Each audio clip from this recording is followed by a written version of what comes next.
Hello dear students, welcome to our study on. तो हमारा जो सी सेट चल रहा था उसके हमने MCQs 1 marks question assertion reason type questions complete कर लिए थे। अब हम वहीं से आगे कंटिन्यू करते हैं और स्टार्ट करते हैं अपने क्वेश्चंस को 2 मार्क्स और 3 मार्क्स के क्वेश्चंस को। अगर आपने हमारे चैनल को सब्सक्राइब नहीं किया है तो आप सब्सक्राइब कर लीजिए, ठीक है। और अगर आपने हमारे चैनल को सब्सक्राइब कर लिया है तो इस वीडियो को लाइक कर दीजिए, कॉमेंट कीजिए अगर आपको कोई भी क्वेरी हो तो do not waste our time, start with our first question. कौन सा वाला? Here is first note 19th question.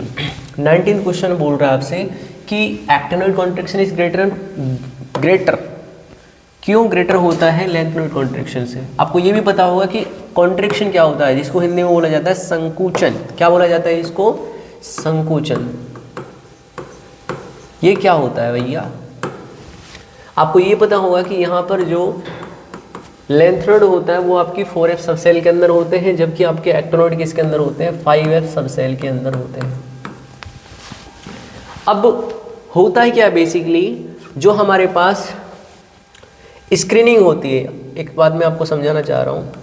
ये हमारे पास न्यूक्लियस होता है, यहाँ पर कुछ इलेक्ट्रॉन्स होते हैं और ये होती है आपकी इनर सेल। और इस सेल के अंदर जो इलेक्ट्रॉन्स प्रेजेंट होते हैं उनको बोलते हैं इनर सेल के इलेक्ट्रॉन्स, जबकि यहाँ पर होती है आपकी आउटर सेल।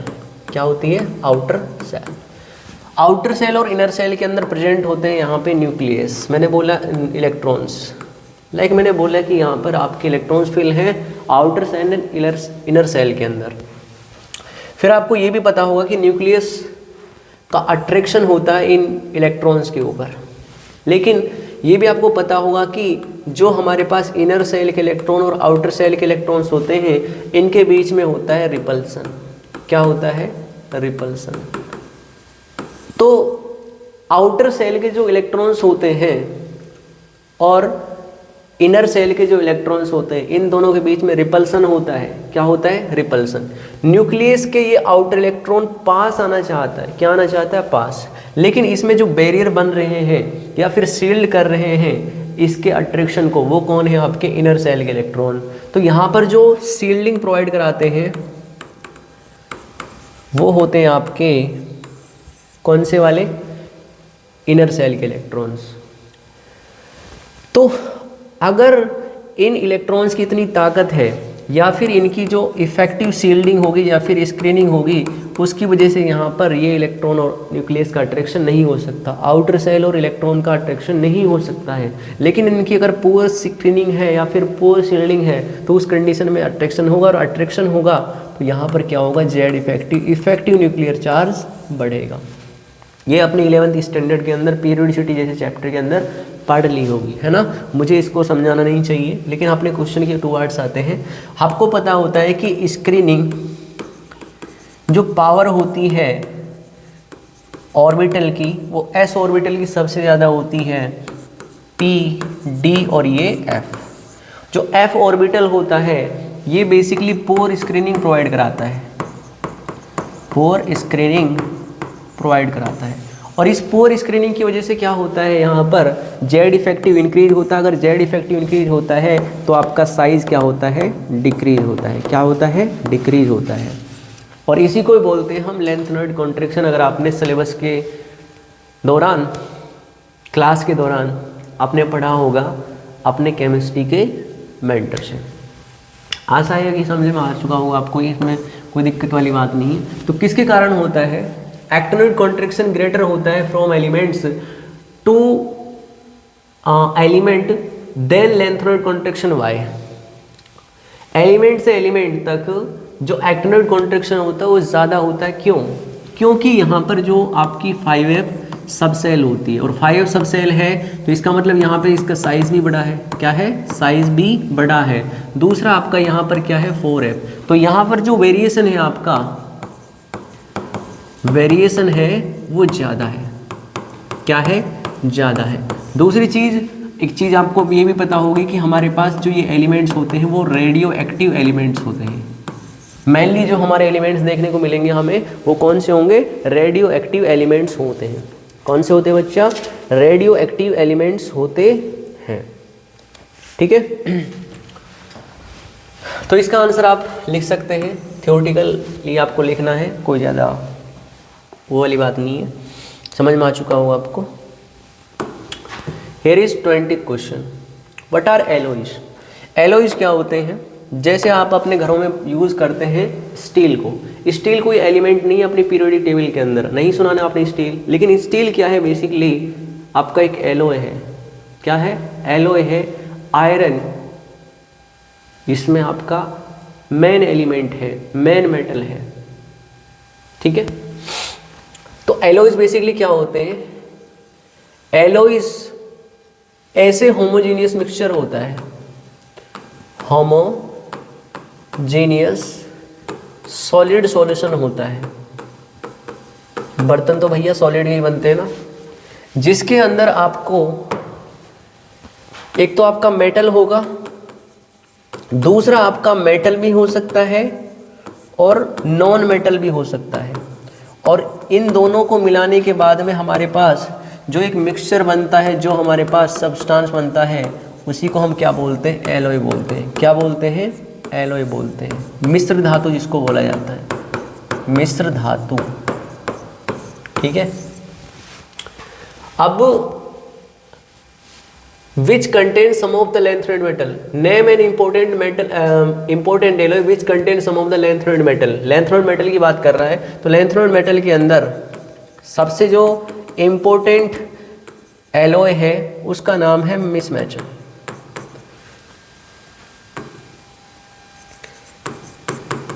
ठीक है, इसके अंदर आपका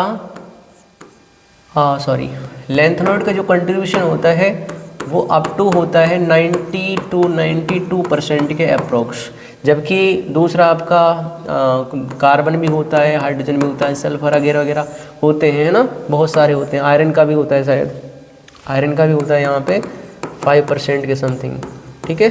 तो ये अपने पास क्या होता है? मिस मेटल एक एग्जाम्पल है जहाँ पर आपका लेंथेनोइड मेटल का क्या होता है? एलॉय होता है, जिसमें मैक्सिमम कंट्रीब्यूशन किसका होता है? आपका, इसका होता है। इसी के अंदर और क्वेश्चन दे रखा आपको कि calculate the spin only formula. मुझे क्या करना है? स्पिन ओनली फार्मूला कैलकुलेट करना है। एक हमारे पास मेटल दे रखा है जिसका ऑक्सीडेशन नंबर भी बता रखा है यहाँ पे, magnetic moment, spin only formula है। स्पिन ओनली फार्मूला क्या होता है? मैग्नेटिक मोमेंट होता है, और इस मैग्नेटिक मोमेंट को किसको? मैग्नेटिक मोमेंट को अपन किससे रिप्रेजेंट करते हैं? म्यूनेट से। और म्यूनेट का फॉर्मूला क्या होता है? n प्लस के 2 बोहर मैग्नेट्रॉन, ठीक है। n क्या होते हैं यहाँ पर? n होता है अपने पास unpaired number of electrons, unpaired number of electrons, ये होते हैं। अब ध्यान से देखना, कोई मेटल है जिसका एटॉमिक नंबर दे रखा है 27। अब 27 पर तो आपका कौन सा आता है? कोबाल्ट आता है। आयरन 26 पर और कोबाल्ट कितने पर आता है? 27 पर। और इसका M2 प्लस दे रखा है। कितना दे रखा है? M2 प्लस दे रखा है, तो प्लस का 2 ऑक्सीडेशन नंबर होगा। तो 3D कितना होता है? 7। 4s के यहाँ से जा चुके हैं, वो तो 0 हो गया प्लस के 2 की वजह से, है ना, क्योंकि चार्ज कितना हो चुका है? प्लस का 2। अब देखो, अगर मैं इनकी फिलिंग करूं अकॉर्डिंग टू हुंड्स रूल, कौन सा rule? According to Hund's rule. यहाँ पर आपके इलेक्ट्रॉन की फिलिंग होगी 1 2 3 4 5 6 एंड 7। तो नंबर ऑफ अनपेयर्ड इलेक्ट्रॉन कितने दिख रहे हैं अपन को? 3 दिख रहे हैं। इस फॉर्मूले के अंदर इन नंबर ऑफ अनपेयर्ड इलेक्ट्रॉन को प्लेस करते हैं, तो मेरे पास म्यूनेट कितना आएगा यहाँ पर? √3 प्लस के 2 Bm। तो कितना निकले गए? 3 2 5 5 3 जा 15। √15 कितना आता है आपके पास? √15 आएगा आपके पास लगभग अप्रोक्सीमेटली 3.89 के समथिंग, 3.9 Bm के समथिंग। ये क्या होता है? अपने पास मैग्नेटिक मोमेंट होता है। आप इस चीज़ को उन्होंने अपने प्रैक्टिस पेपर के सॉल्यूशन में भी डाल रखा है कि आपको यूनिट का महत्वपूर्ण ध्यान देना है, विशेषकर रूप से ध्यान देना पड़ेगा, क्योंकि यूनिट में उनका मार्क्स का कंट्रीब्यूशन है। 1/2 मार्क्स उन्होंने स्पेशली दे रखे हैं यूनिट्स के लिए, तो यूनिट्स आपको भूलने नहीं है, ठीक है। Next which of 3D series of the transition metal exhibit the largest number of oxidation state and why. बड़ा सिंपल है, इसके तो बहुत सारे हमने एग्जाम्पल लिखे हैं ना। तो 3D सीरीज में कौन सा एलिमेंट होता है जिसके मैक्सिमम ऑक्सीडेशन स्टेट होती है, तो वो एलिमेंट है आपका मैंगनीज। मैंगनीज, मैंगनीज क्या होता है, जिसको अपन रिप्रेजेंट करते हैं Mn से, और इसका जो Z होता है, एटॉमिक नंबर होता है, वो होता है 25। कितना होता है? 25। अब बहुत सारे कंपाउंड, और सबसे जो मेन कंपाउंड है आपका परमैंगनेटाइन या फिर पोटेशियम परमैंगनेट, जिसके अंदर ऑक्सीडेशन स्टेट कितनी होती है? +7। कितनी होती है? +7।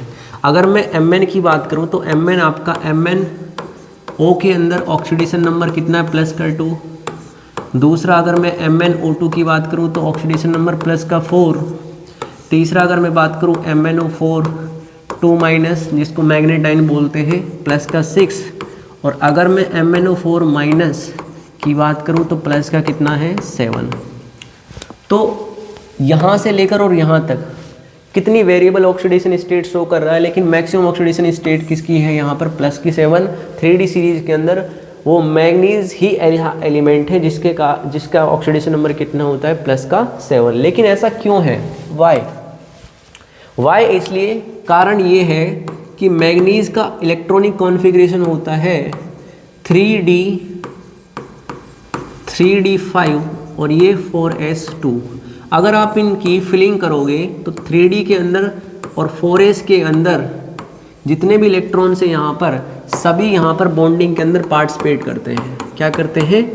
पार्टिसिपेट करते हैं। अगर ये 4s की बात करें तो ये 2 इलेक्ट्रॉन होते हैं 4s के। तो जितने भी इलेक्ट्रॉन यहाँ पर बॉन्डिंग में पार्टिसिपेट कर रहे हैं तो सभी कर सकते हैं, और सभी करते हैं तो यहाँ पर कोई भी इलेक्ट्रॉन नहीं बचता है। इसीलिए आपका जो Mn+7 होता है उसके अंदर 3d04s0 होता है। ठीक है भैया, कोई दिक्कत वाली बात नहीं है। रीज़न आप अपनी लैंग्वेज के अंदर लिख सकते हैं, किसी भी बुक के अंदर से, किसी भी रेफरेंस बुक जो आप चूज़ करते हैं। Draw the structure of the optical isomerism of cobalt. क्या नाम है भैया इसका? नाम पूछा नहीं है, लेकिन मैं आपको बता दूं इसका नाम क्या है। ठीक है, इसका नाम है मिस्टर राकेश कुमार। हो सकता है ऐसा केमिस्ट्री के अंदर? नो। तो पहले क्या लगाएंगे अपन? ट्रिस लगाएंगे। क्यों लगाएंगे? आप अपने टीचर से पूछिएगा। इसको क्या बोलते हैं अपन? इथाइलिन डाईएमाइन। डाईएमाइन बोल दिया। ये अपना इथाइलिन डाईएमाइन है। कितने हैं?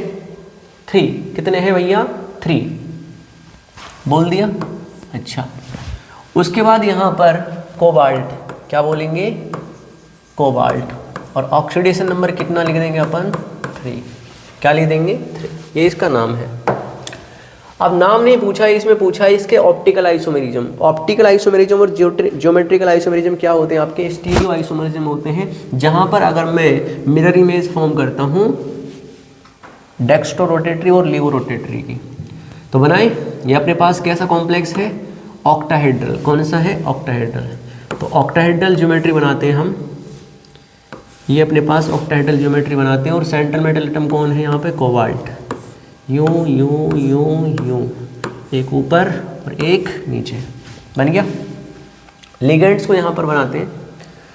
लिगेंड्स की अगर मैं बात करूँ यहाँ पे, तो अगर मैं सिस फॉर्म ही बनाऊंगा, क्योंकि ट्रांस में पॉसिबल ही नहीं है, तो अपन क्या करते हैं यहाँ पर?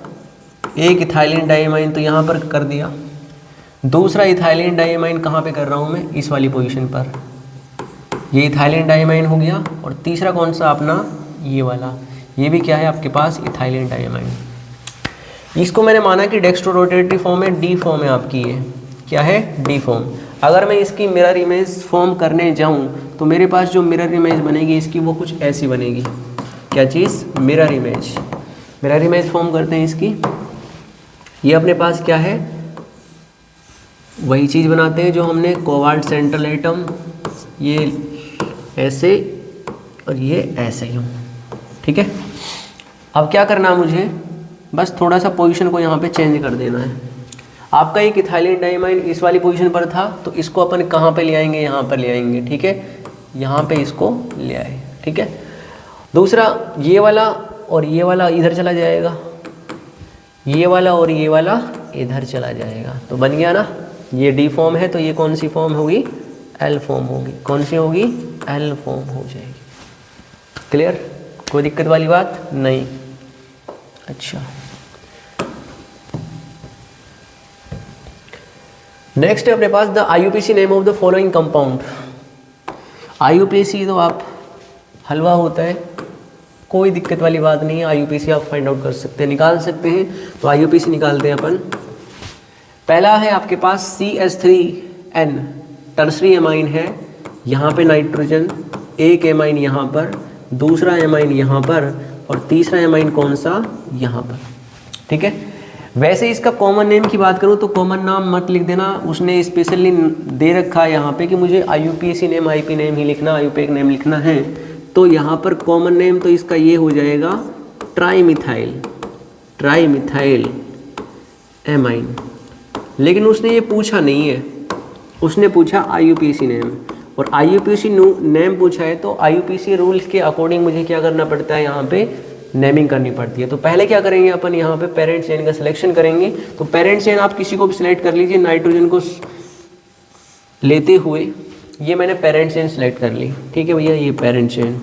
अगर ये पेरेंट चेन है तो दोनों क्या है, ये साइड चेन। अब जो साइड चेन है ये कनेक्टेड किस एलिमेंट से है, N से। तो मैंने बोला यहाँ पर N, डैश, उसके बाद लगाया मैंने डाई मिथाइल, लग गया। उसके बाद अब पेरेंट चेन पे आते हैं। पेरेंट चेन के अंदर कितने कार्बन है, एक, तो मीथ लगाया, सिंगल बॉन्ड के लिए N लगाया, E को मैं खा गया क्योंकि जस्ट जो अगला मेन फंक्शनल ग्रुप का 2 डिग्री सफिक्स एमाइन आ रहा है उसमें ए है, और जहाँ पर 2 वोवेल रिपीट होती है तो वहाँ पे मैं E को कैंसिल आउट कर देता हूँ। जैसे आपका मेथनॉल होता है तो उसको ANE को हम खा जाते हैं। खाने का मतलब ये कि वो उसको हम नेगलेक्ट कर देते हैं या फिर काट देते हैं, तो क्या बन जाएगा, एमाइन। तो ये इसका नाम बन गया। ठीक है भैया, नेक्स्ट। अच्छा, नेक्स्ट क्या बोल रहा है भैया, देखो नेक्स्ट देखते हैं क्या है। ये अपने पास C6H5, जहाँ पर C6H5 दिख जाए, वहाँ पर 6 कार्बन दिख जाए ना, तो तुरंत ही आपके मन में दिमाग में आना चाहिए कि यहाँ पर बेंजीन होती है। और बेंजीन के अंदर क्या होता है, सभी अल्टरनेटिव पोजीशन पर क्या होते हैं, डबल बॉन्ड प्रेजेंट होते हैं। क्या होते हैं, डबल बॉन्ड प्रेजेंट होते हैं। और डबल बॉन्ड प्रेजेंट होते हैं, लेकिन ऊपर कौन लगा हुआ है, NH लगा हुआ, और इस NH के संग कौन जुड़ा हुआ है, यहाँ पर CH3। ये अपनी इस टाइप की स्ट्रक्चर बनी है। अब सबसे पहले क्या करेंगे अपन, यहाँ पे सबसे पहले ये पेरेंट चेन है आपकी, यहाँ पे ये साइड चेन है। क्या है, साइड चेन। तो साइड चेन का नाम लिखेंगे पहले हम। साइड चेन किससे कनेक्टेड है, वो कनेक्टेड है नाइट्रोजन से। तो मैंने क्या बोला, N मिथाइल बोल दिया। ये पूरी चीज़ क्या है, ये वाले जो दिख रहा है आपको, ये पूरी चीज़, हाँ, एनिलीन। क्या है, एनिलीन। आप बोलोगे सर NH2 तो है ही नहीं यहाँ पे। हाँ जी, एक हाइड्रोजन यहाँ से किसके संग बॉन्डने में काम आ गया, CH3 के संग। तो यहाँ पर क्या बोल देंगे इसको, एनिलीन। क्या बोल देंगे, एनिलीन। ठीक है भैया, ये इसका नाम बन गया N methyl aniline. Okay, next बढ़े आगे।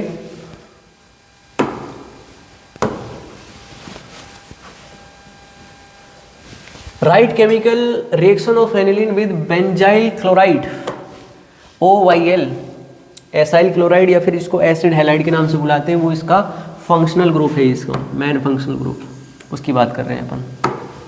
तो कुछ नहीं है, बिल्कुल सिंपल है, देखना बस क्या बना रहा हूँ मैं। Right chemical reaction of aniline. Aniline क्या हो अपने पास, ये एनिलीन हो गया,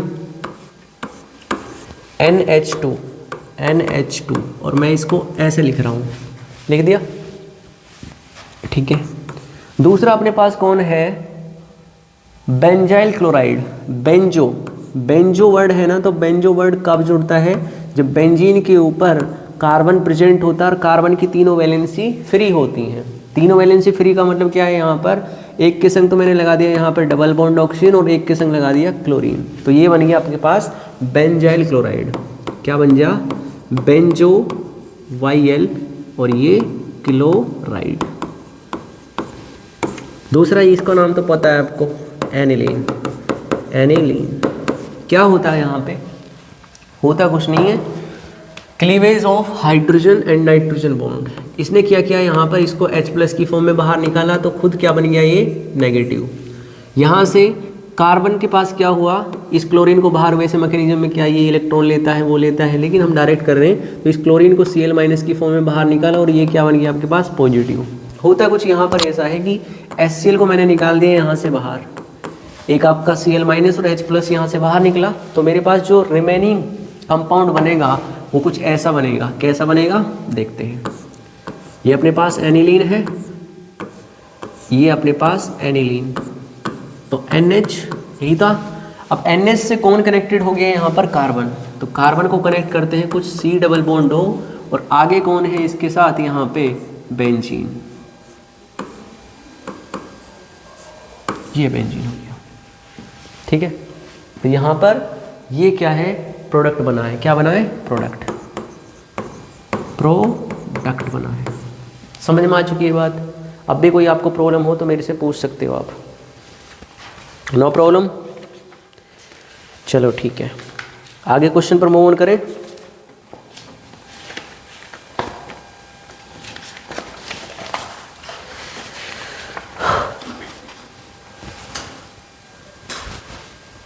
इसको कॉपी कर लिया होगा आपने, ठीक है।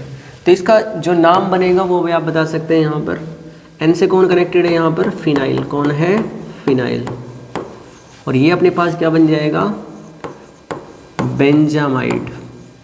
क्या बन जाएगा, बेंजामाइड। बेंजामाइड, एमाइड क्या होता है आपका, एमाइड होता है RC+NH2, ये एमाइड होता है। क्या होता है, एमाइड, ठीक है।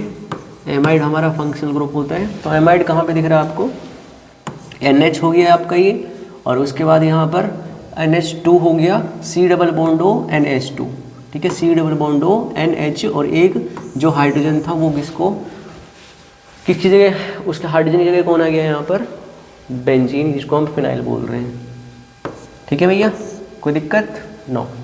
आगे बढ़े।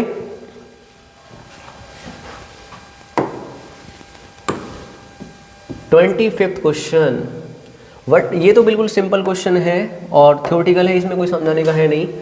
What type of the bonding help in stabilising the alpha helix structure of protein, या फिर इसमें बोला गया है कि डिफरेंस बिटवीन ग्लोबुलर प्रोटीन और फाइब्रस प्रोटीन में क्या क्या डिफरेंस है। दो तीन डिफरेंस लिखने हैं आपको, कि ये आपका वाटर सोल्यूबल होता है और ये आपका वाटर सोल्यूबल नहीं होता है, इनसॉल्युबल होता है, ठीक है, इनसॉल्युबल इन वाटर, ठीक है। आप लिख लोगे, कोई दिक्कत वाली बात नहीं है।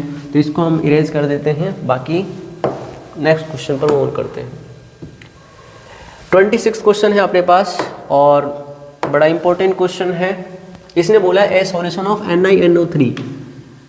NiNO3 is electrolysed when platinum electrodes using the current of 5 ampere for 20 minutes. What mass of nickel deposited at cathode? Cathode की बात कर रहा नहीं, तो कैथोड को देखते हैं।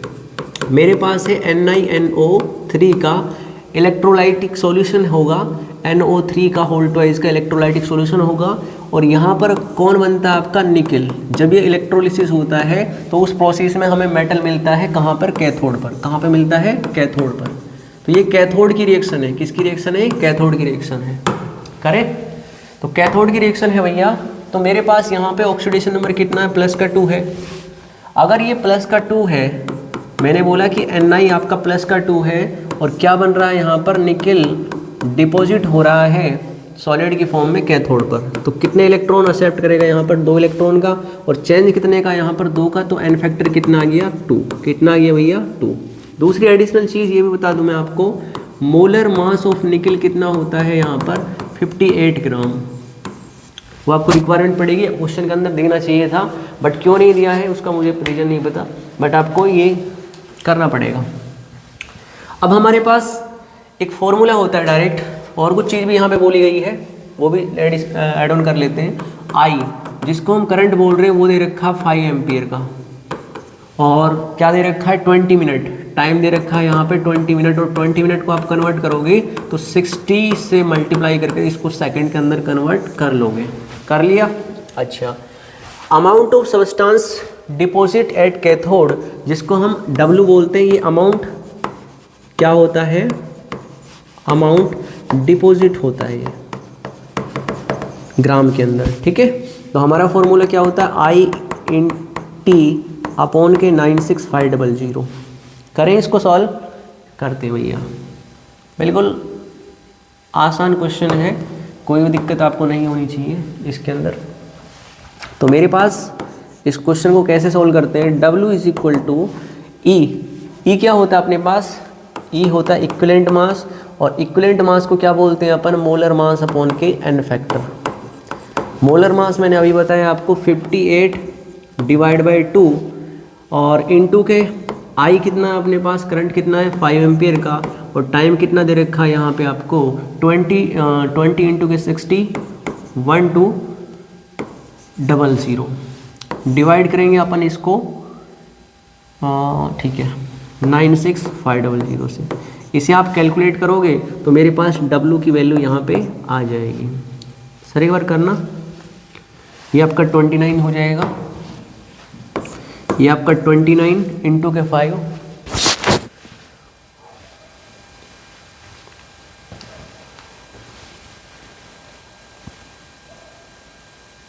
तो इसको कैलकुलेट करने के बाद में 1.80 के समथिंग आंसर आ रहा है, 1.8 ग्राम के समथिंग यहाँ पर क्या होगा, अमाउंट ऑफ निकल डिपॉजिट होगा कहाँ पर, कैथोड पर। एक चीज़ ध्यान रखना कि कैथोड जो वाली रिएक्शन है यहाँ पर क्या होता है, रिडक्शन होता है। क्या होता है, रिडक्शन होता है। क्या होता है भैया, रिडक्शन। और रिडक्शन के अंदर क्या होता है, रिडक्शन के अंदर इलेक्ट्रॉन का एडिशन होता है, ऐड होता है इलेक्ट्रॉन।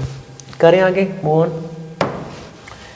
मूव ऑन शब्द के पीछे बहुत बड़ी कहानी है, इसको जनरली आपको पता, कहीं आपने सुना होगा, तो डिफाइन नहीं कर रहा मैं इस चीज़ को, लेकिन आप जानते होंगे ये सब कहाँ पे प्रयोग में लाया जाता है। वहीं से मेरी हैबिट बन चुकी है इस टर्म को बार बार बोलने की, लेकिन कुछ नहीं, ठीक है।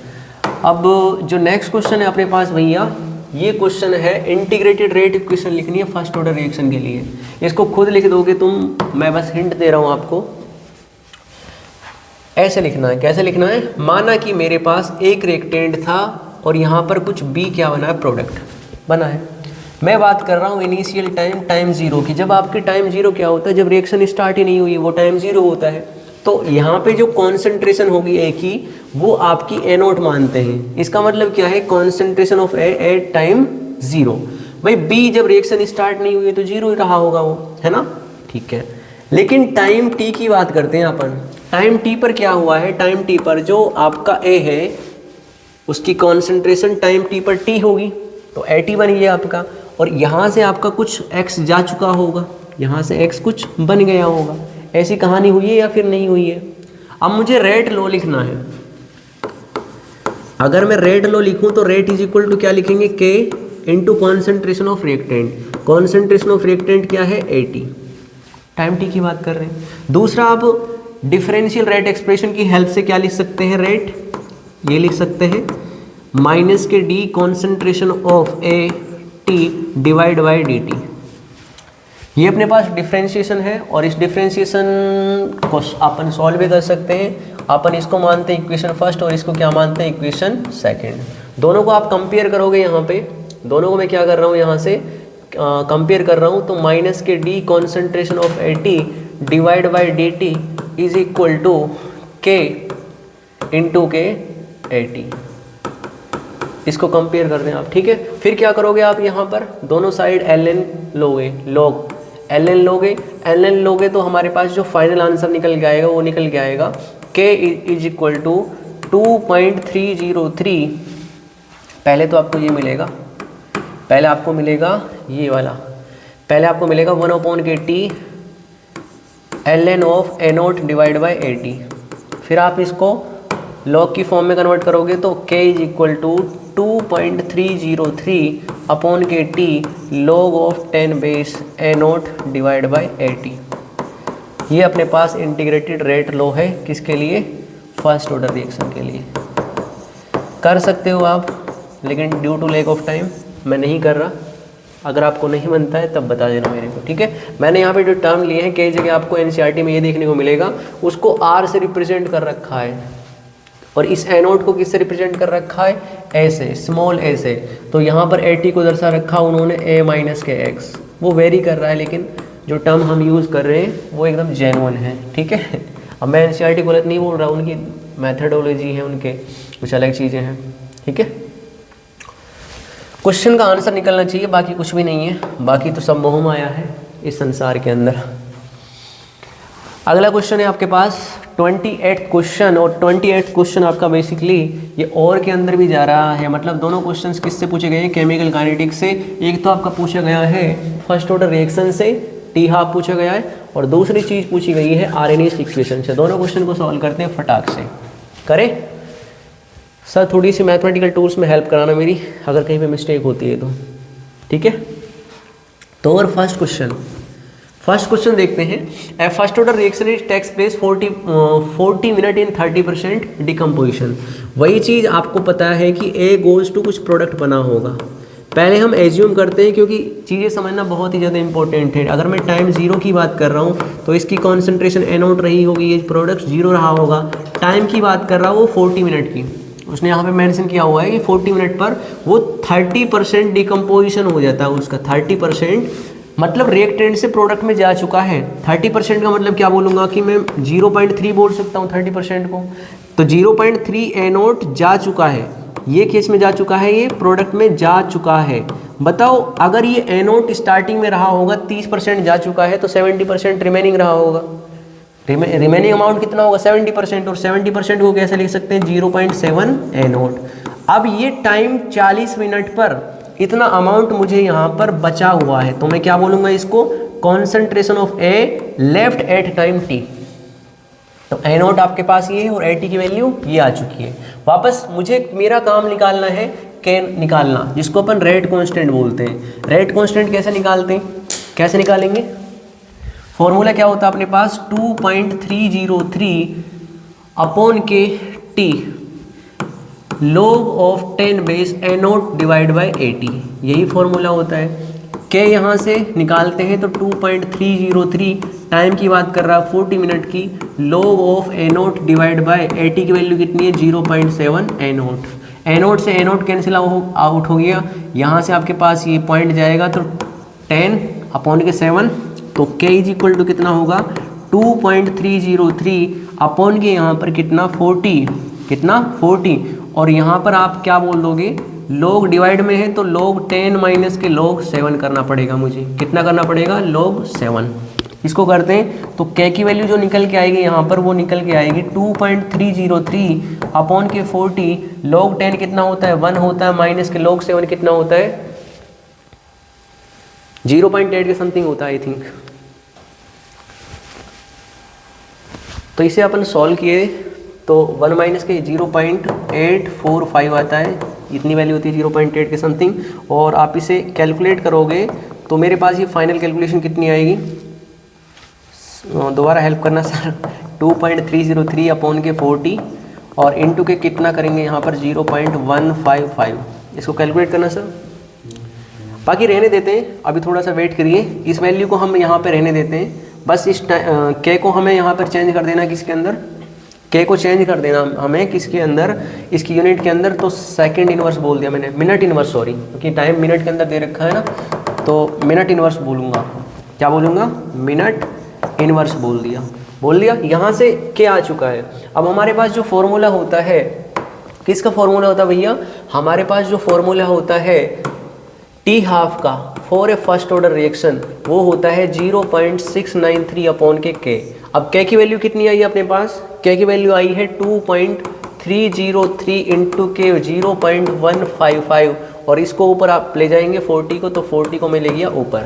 अब इसको आप कैलकुलेट करिए तो टी हाफ जो निकल के आएगा आपका वो कितना निकलेगा सर बताएंगे एक बार, मिनट के अंदर आएगा वो।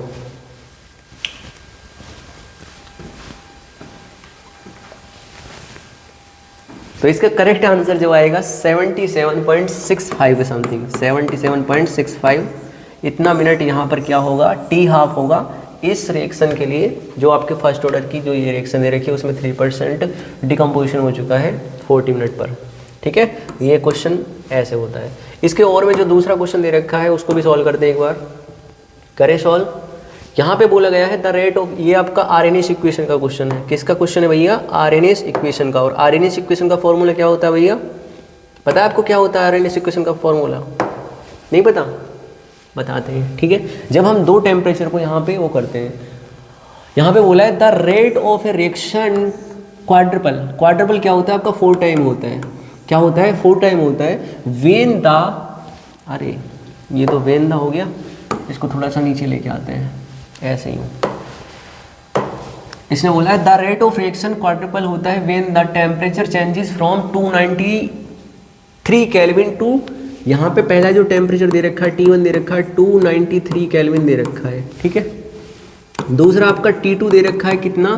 313 केल्विन दे रखा है। T1 और T2 की वैल्यू आ चुकी है।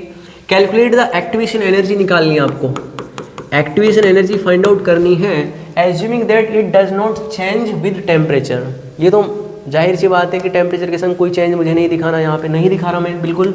तो एक्टिवेशन एनर्जी निकालनी है, तो अपन क्या करेंगे यहाँ पर K1, जो आपके पास K1 ही मान लेते हैं इसको हम, और K2 कितना 4 टाइम हो रहा है ना, तो 4 टाइम किसका हो रहा है? K1 का, ये मान लिया मैंने, ठीक है।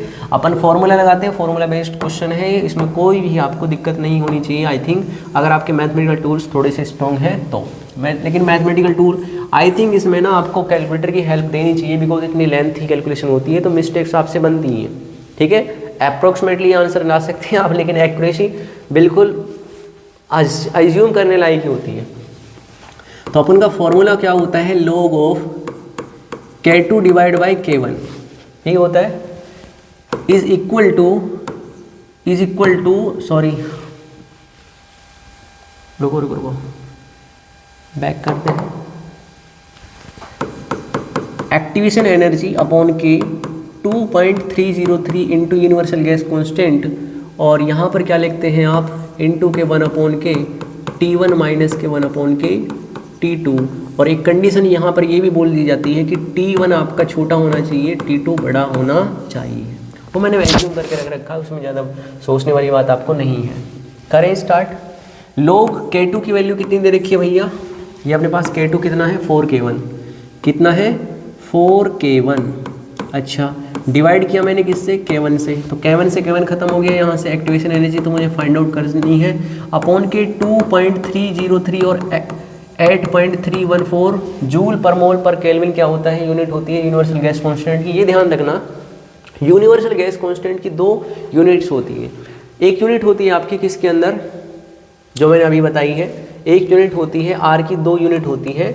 एक तो होती है 8.314 जूल पर मोल पर केल्विन, ये होती है। दूसरी जो यूनिट होती है वो होती है अपने पास 0.0821 एटीएम इंटू के लीटर पर मोल पर केल्विन। ये हमारे पास 2 यूनिट होती हैं यूनिवर्सल गैस कांस्टेंट की, लेकिन हमें एनर्जी निकालनी है यहाँ पर। तो एनर्जी किसके अंदर मेजर होती है? जूल या फिर किलो जूल के अंदर। एटीएम लीटर के अंदर तो कोई वो हमारा वही नहीं है। एटीएम क्या होता है आपका? प्रेशर होता है। क्या होता है? प्रेशर होता है। क्या होता है? प्रेशर होता है। एटीएम समझते हैं ना आप? एटमॉस्फेयर प्रेशर होता है, जिसकी वैल्यू कितनी होती है? 760 mmSg, या फिर आप बोलते हो यहाँ पर कितना पास्कल होता है? 1030 × 10⁵ पास्कल होता है, ठीक है। तो ये अलग चीज़ें हैं, छोड़ो, हम क्वेश्चन पे आते हैं। 1 अपॉन के T1 कितना है? 1 अपॉन के T1 दे रखा है यहाँ पे 293 माइनस के 1 अपॉन के 313 क्या है आपका? ये है। तो आई थिंक यहाँ से 20 आएगा। तो log, इससे ये खत्म हो गया, कौन खत्म हो गया भैया? K1 से K1 खत्म हो गया। तो यहाँ पर कौन बचा? log 4। कौन बचा? log 4 इज इक्वल टू यहाँ पर EA अपॉन के 2.303 इंटू के 8.314, और इसे आप कैलकुलेट करने जाओगे तो इन दोनों का एलसीएम लेना मुझे। एलसीएम कितना आएगा इनका? 293 इंटू के 313, और यहाँ पे 313 माइनस के 293 कितना बनेगा?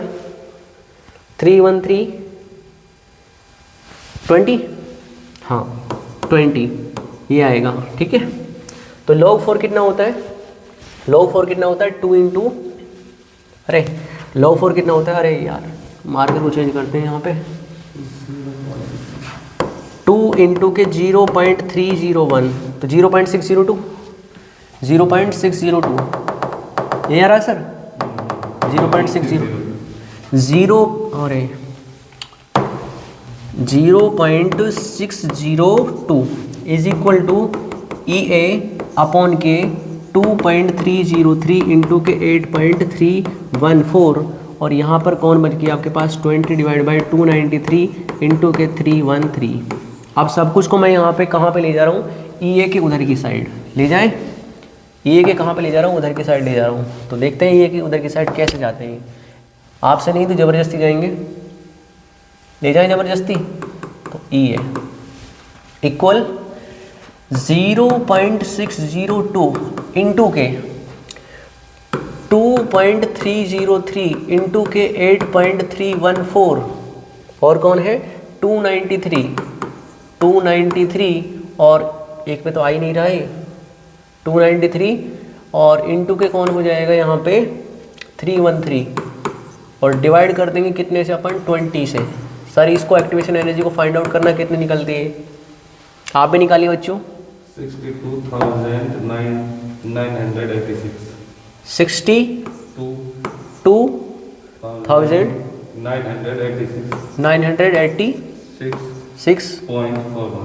हाँ 0.41 ये जूल के अंदर आ रही है। अगर आप इसे किलो जूल के अंदर कन्वर्ट करना चाहोगे तो आप डिवाइड कर दो कितने से 1000 से। तो मेरे पास ये किलो जूल के अंदर कितनी आ जाएगी एनर्जी 62.98641 किलो जूल।